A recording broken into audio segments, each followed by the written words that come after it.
Touring talkies ரசிகர்களுக்கு வணக்கம். வாங்க லென்ஸ் நிகழ்ச்சிக்கு போகலாம்.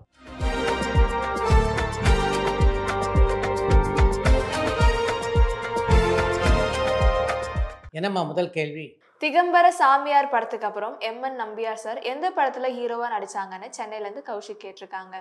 திகம்பர சாமியார் படத்தை தொடர்ந்து கல்யாணி அப்படின்ற படத்தில் கதாநாயகன் நடித்தார் எம்என் நம்பியார். அந்த படத்தை தயாரித்தது மாடர்ன் தியேட்டர்ஸ் நிறுவனம். அந்த படத்தை இயக்கியது மாடர்ன் தியேட்டர்ஸ் அதிபரான T R. Sundaram. Director K S. Prakash Rao தமிழ்ல எத்தனை படத்தை டைரக்ட் பண்ணியிருக்காங்கன்னு கடலாடியில இருந்து பாலசுப்ரமணியம் கேட்டிருக்காங்க.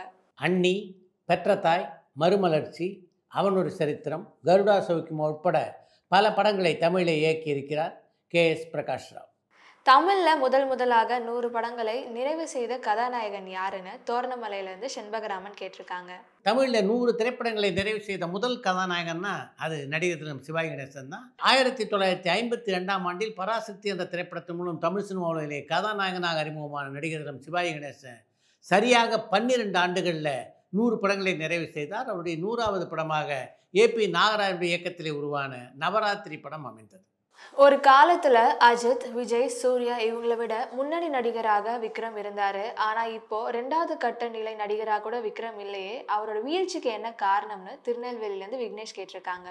சினிமா கதாநாயகர்களை பொறுத்தவரையிலே அவங்களுடைய மார்க்கெட் ஏறுறதுக்கும் இறங்குறதுக்கும் முக்கியமான காரணமாக இருக்கிறது அவங்களுடைய திரைப்படங்கள் தான். அவங்க படம் மிகப்பெரிய வெற்றியை பெற்றால் அவங்களுடைய மார்க்கெட் கிராஃப் ஏறும். அவங்க படங்கள் தோல்வி அடைந்தால் அந்த மார்க்கெட் கிராஃப்ட் இறங்கும். சமீப காலமாக விக்ரம் பெரிய வெற்றி படங்களை கொடுக்காதனால தான் அவருக்கு மார்க்கெட் ரீதியாக இந்த சரிவு ஏற்பட்டிருக்கிறது. அடுத்து ஒரு படம் வெற்றி படமாக கொடுத்தார் என்றால் இந்த கிராஃப் அப்படியே மாறிவிடும். அனிருத் கிட்ட இருந்து ஒரு ஃபுல் ஃபிளெஜ் இங்கிலீஷ் ஆல்பம் சாங்கை தமிழ் படங்கள்ல எதிர்பார்க்கலாமான்னு பெருந்தமிழன் பாண்டிச்சேரியிலேருந்து கேட்டிருக்காங்க.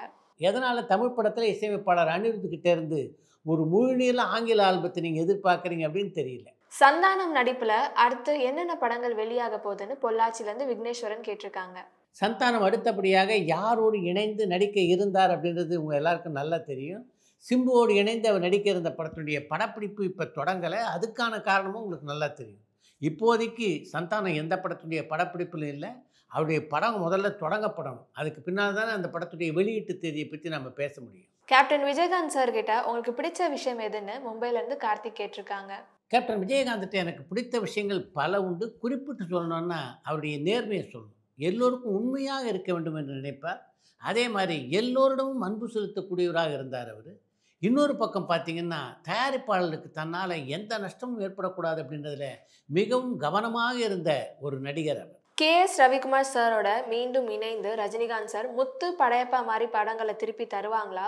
ரஜினிகாந்த் சாரை திருப்பி அந்த மாதிரி பார்க்கணும்னு ஆசையாக இருக்குன்னு கோவை புத்தூர்லேருந்து பாபு கேட்டிருக்காங்க. முத்து மாதிரி ஒரு உற்சாகமான படத்தில் ரஜினி நடிக்க வேண்டும் என்பது தான் இப்போதுள்ள பெரும்பாலான ரஜினி ரசிகருடைய கனவாக இருக்குது. மிக விரைவிலேயே அதை நிறைவேற்றினார்னா நல்லாயிருக்கும். ஏவிஎம் ப்ரொடக்ஷன் ஹவுஸ் 100 படங்களுக்கு மேலே தயாரித்த மாதிரி வேற ஏதாவது ப்ரொடக்ஷன் ஹவுஸ் தயாரிச்சிருக்காங்களான்னு தோரணமலையிலேருந்து செண்பகராமன் கேட்டிருக்காங்க. ஏவிஎம் நிறுவனத்துக்கு முன்னாலேயே 100 படங்களை நிறைவு செய்த நிறுவனம்னா அது மாடர்ன் தியேட்டர்ஸ் நிறுவனம். அதனுடைய அதிபர் டி.ஆர். சுந்தரம் என்பது உங்களுக்கு தெரியும் அப்படின்னு நினைக்கிறேன். இப்போ தமிழில் 100வது படத்தை நெருங்கி கொண்டிருக்கிறார் ஆர்.பி. சௌத்ரி. 99 படத்தை தயாரிச்சிட்டார். இன்னும் ஒரு படம் தயாரித்தார்னா 100 என்ற எண்ணிக்கையை தொட்டு விடுவார். ஒரு தனிப்பட்ட தயாரிப்பாளராக 100 படங்களை நிறைவு செய்த முதல் தயாரிப்பாளர் என்று அவர் சொல்லலாம்.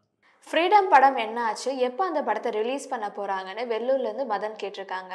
கடந்த மாதம் வெளியாக இருந்த ஃப்ரீடம் திரைப்படம் வெளியாகலைன்னா அதுக்கு முக்கியமான காரணம் பொருளாதார சிக்கலில் அந்த படத்துடைய தயாரிப்பாளர் மாட்டிக்கொண்டது தான். அதை தீர்க்கின்ற முயற்சியில் தான் இப்போ அவர் இருக்கார். மிக விரைவிலே அந்த படத்துடைய வெளியீட்டை பற்றிய அறிவிப்பு வெளியாகும்.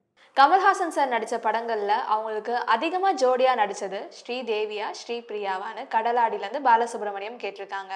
கமல்ஹாசனோடு மிக அதிகமான படங்களில் சேர்ந்து நடித்த நடிகைன்னா அது ஸ்ரீதேவி தான். தமிழில் மட்டும் இல்லாமல் மலையாளத்திலும் பல படங்களில் கமல்ஹாசனோடு சேர்ந்து நடித்திருக்கிறார் அவர். சிவாஜி சார் மாதிரி வேறு மொழிகளில் எந்த நடிகராவது வளர்ந்துருக்காங்களான்னு சென்னையிலேருந்து சந்தனகுமார் கேட்டிருக்காங்க.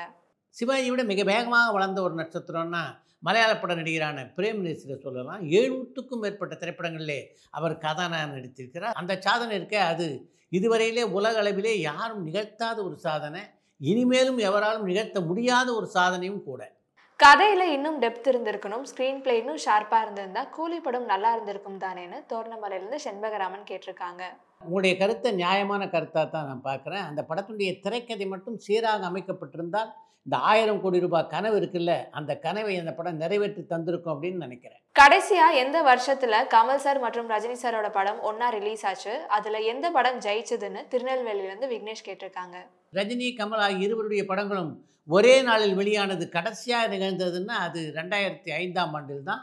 அந்த ஆண்டு ஏப்ரல் மாதம் 14ஆம் தேதி அன்று கமல்ஹாசன் நடித்த மும்பை எக்ஸ்பிரஸ் திரைப்படம் வெளியானது. அடுத்து ஏப்ரல் மாதம் 15ஆம் தேதி அன்று ரஜினிகாந்துடைய சந்திரமுகி படம் வெளியானது. இந்த 2 படங்களில் எது மாபெரும் வெற்றி படம் அப்படின்றத பற்றி நான் சொல்ல தேவையில்லை, உங்களுக்கே தெரியும். ராதா, அம்பிகா, குஷ்பு, மீனா, நதியா, சோபனா, ரேவதி இந்த ஹீரோயின்ஸ்களையுமே நீங்க டிஏஜிங் பண்ணி காமிக்கலாமேன்னு பெருந்தமிழன் பாண்டிச்சேரியிலேருந்து கேட்டிருக்காங்க.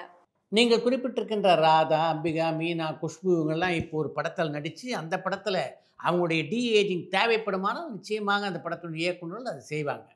எஸ்.ஏ. சந்திரசேகர் சார் டைரக்ஷன்ல நீங்க நடிச்சிருக்கீங்களா? இப்போ இருக்க யங் டைரக்டர்ஸ் கிட்ட இருந்து நீங்க கத்துக்கணும்னு நினைக்கிற விஷயம் எதுன்னு திருநெல்வேலியில இருந்து விக்னேஷ் கேட்டிருக்காங்க. எஸ்.ஏ. சந்திரசேகர் இயக்கத்தில் ஒரே ஒரு படத்தில் தான் நான் நடிச்சிருக்கேன். அந்த படத்தினுடைய பெயர் சுக்ரன். அவருடைய மகனான விஜய் கௌரவ வேடத்தில் நடித்த படம் இது. எஸ்.ஏ. சந்திரசேகரை பொறுத்த வரைக்கும் அவருடைய சிறப்பு என்னென்னா, காலையில் 7 மணிக்கு நிச்சயமாக அவருடைய படத்தில் ஃபர்ஸ்ட் ஷாட் எடுத்துருவார். அதே மாதிரி என்ன பட்ஜெட்டில் ஒரு படத்தை முடிக்கணும் அப்படின்னு முதல்ல திட்டமிடுகிறாரோ அதுக்குள்ளாக அந்த படத்தை முடிப்பார். அதே மாதிரி இத்தனை நாட்களில் தன்னுடைய படத்தினுடைய படப்பிடிப்பு முடிவடையணும் அப்படின்னு முதல்ல முடிவெடுத்துட்டார்னா அதை தாண்டி ஒரு நாள் கூட படப்பிடிப்பு நடத்த மாட்டார் அவர். இதெல்லாம் இன்றைய இளம் இயக்குனர் அவரை பார்த்து கற்றுக்கொள்ள வேண்டிய விஷயங்கள். ஒரு படத்துக்கு ஆன்லைனில் டிக்கெட் புக் பண்ண போது சர்வீஸ் சார்ஜ் பண்ணுறாங்க, ஆனால் கூல் ட்ரிங்க்ஸ் பாப்கார்னுக்கு சர்வீஸ் சார்ஜ் பண்ண மாட்டேங்கிறாங்க. ஏன் இந்த முறைன்னு பாண்டிச்சேரியிலேருந்து பெருந்தமிழன் கேட்டிருக்காங்க. பாப்கார்ன், கூல்ட்ரிங்க்கு இதுக்கெல்லாம் சர்வீஸ் சார்ஜ் போடுறதில்லை அப்படின்னு மகிழ்ச்சி அடைவீங்களா? இல்லை ஏன் அதுக்கு போட மாட்டேன்றாங்க அப்படின்னு கேட்பீங்களா? உங்களுடைய கேள்வி சர்வீஸ் ப்ரொவைடர்கள் யாருடைய காதுலையோ அது விழுந்தால் அதுக்கும் சேர்த்து அவங்க சர்வீஸ் சார்ஜ் போட ஆரம்பிச்சிடுவாங்க. அதுக்கப்புறம் எல்லா ரசிகர்களும் உங்களை தான் திட்டுவாங்க. ராக்கெட் ராம்நாதன் பற்றி சொல்லுங்க, அவர் இப்போ எங்கே இருக்காருன்னு கோவைப்புத்தூர்லேருந்து பாபு கேட்டிருக்காங்க. நடிகர் ராக்கெட் ராமநாதன் இப்போ நம்மிடையே இல்லை. 1000 கோடி வசூலை பற்றி சொல்லுங்க. ஒரு நிறுவனம் படம் தயாரித்து அது விற்கும் முறையா இல்லை மக்கள் படம் பார்த்துட்டு வரும் வருமானமான? கோவைப்புத்தூர்லேருந்து பாபு கேட்டிருக்காங்க. 1000 கோடி வசூல் என்பது திரையரங்கிலிருந்து வர வேண்டும். அதுதான் 1000 கோடி ரூபாய் வசூல்.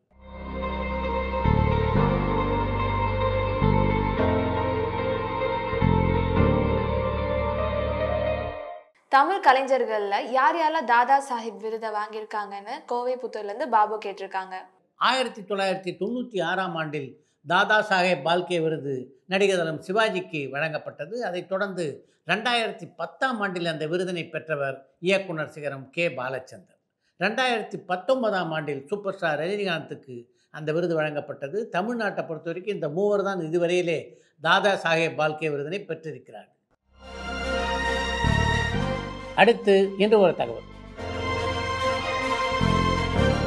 கண்ணதாசன் என்று நம்முடைய இல்லை என்றாலும் அவருடைய பாடல்கள் எல்லாமே நம்முடைய மனதிலே பயந்திருக்கிறது. அப்படி நம்முடைய மனதிலே எந்த காலத்துக்கும் நிலைத்து நிற்கக்கூடிய பாடல்களை எழுதியவர் தான் கவிஞர் கண்ணதாசன். அவர் அப்படிப்பட்ட பாடல்கள் எல்லாம் உருவாக்குவதற்கு எப்படிப்பட்ட சந்தர்ப்பங்கள்லாம் அவருக்கு உதவிச்சு, யாரெல்லாம் உதவினாங்க, எந்தெந்த பத்திரிகைகள் உதவிச்சு, எந்தெந்த தகவல்கள்லாம் உதவிச்சு அப்படின்றத பற்றி ஒரு கட்டுரையிலே தெளிவாக குறிப்பிட்டிருக்கிறார் கவிஞர் கண்ணதாசன். தன்னையை வச்சா இளநீர், பிள்ளையை பெற்றா கண்ணீர் அப்படின்ற ஒரு பாடலை எங்கள் ஊர் ராஜா என்ற படத்துக்காக கண்ணதாசன் எழுதியிருந்தார்.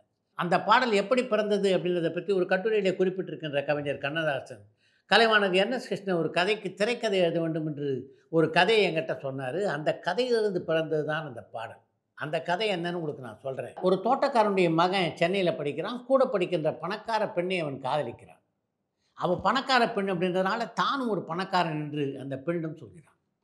இந்த சூழ்நிலையில் அந்த பெண்ணுடைய பிறந்தநாள் வருகிறது. அந்த பெண்ணினுடைய பிறந்தநாளை கொண்டாட ஒரு சிறப்பான விழாவை அவன் ஏற்பாடு செய்திருக்கின்ற நிலையிலே அந்த விழாவுக்கு அவனுடைய அப்பா வருகிறார். வந்தவர் அவனை பார்த்து டே என்று அழைக்க, யார் இவர், உங்களை டேன்னு அழைக்கிறார் என்று அந்த கதாநாயகி ஆத்திரத்தோடு கேட்கிறார். இவனா, இவன் எங்கள் வீட்டு தோட்டக்காரன் என்கிறான் அந்த கதாநாயகன்.